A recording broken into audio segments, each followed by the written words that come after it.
Passons maintenant à notre deuxième sujet du jour.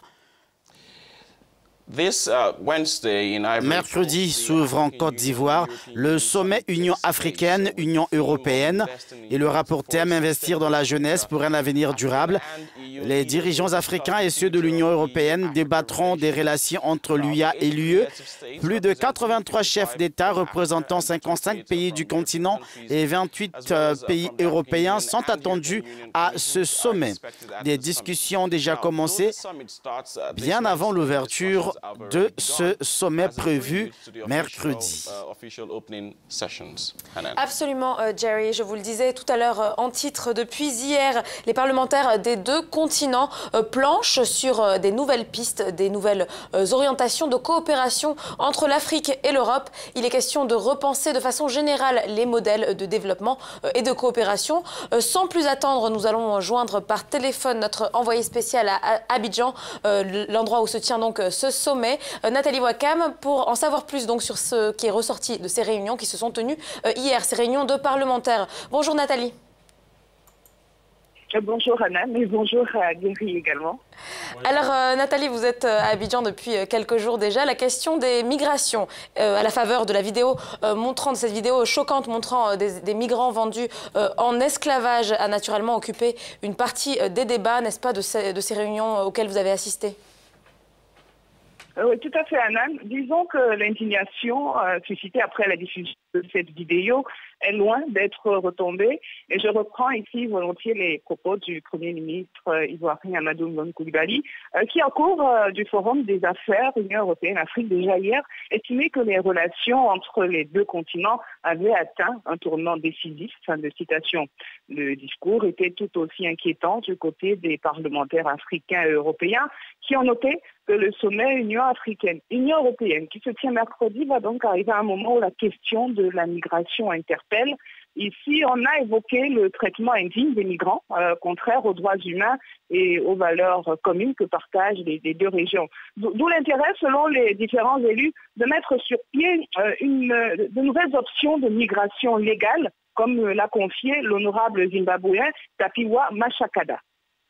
As you know that migration is a very worrying development for Africa and Europe, especially because people are dying in the Mediterranean trying to cross for greener pastures in Europe. And why are people dying? And why is now immigration and migration turning into slave trade? Vous savez que dans les derniers développements des questions de migration est très inquiétante, aussi bien pour l'Afrique que l'Europe, particulièrement parce que les gens meurent en Méditerranée, parce qu'ils sont à la recherche de pâturages plus verts en Europe. Pourquoi les gens meurent? Pourquoi aujourd'hui la migration aboutit à l'esclavage? C'est parce que l'Afrique et l'Europe ne sont pas assises ensemble pour réfléchir à un cadre précis devant accompagner cette migration vers l'Europe. Regardez ce que l'Europe a fait pour la Syrie et les moyens. Elle a un cadre de façon précise, les conditions légales dans lesquelles l'immigration doit se faire. Elle doit octroyer de quotas aux Syriens, elle a octroyé des quotas aux Yéménites. L'Europe doit faire pareil pour l'Afrique. Établir des quotas pour les migrants africains de telle sorte qu'ils puissent voyager via des canaux moins risqués. Utiliser des routes légales plutôt que prendre les canaux ou autres modes de transport en Méditerranée qui ne sont pas sûrs. Quand vous parlez de migration, vous devez considérer plusieurs points de départ et la destination. Nathalie, durant ce sommet, il est aussi question finalement de la nécessité de revoir, de repenser les relations Europe-Afrique, n'est-ce pas? Oui, tout à fait. Anna, mais selon les députés, il faut dépasser la notion d'aide au développement et aller vers un partenariat réel. Et ce nouvel accord devrait respecter un certain nombre de principes. L'Afrique, par exemple, doit être considérée comme un ensemble et il ne devrait plus exister cette démarcation entre les pays de la façade méditerranéenne et ceux du reste du continent. Et il faudra aussi, entre autres, baser ce nouveau partenariat, un nouvel accord, sur le principe de co-responsabilité, co-redevabilité dans leur conception et mise en œuvre. Je précise que la déclaration des parlementaires publiée hier contient 12 points et on perçoit donc une réelle volonté de vouloir changer les choses, de définir un cadre de coopération ambitieux et innovant, pour reprendre leurs mots, mais les interrogations demeurent sur l'impact attendu sur le terrain.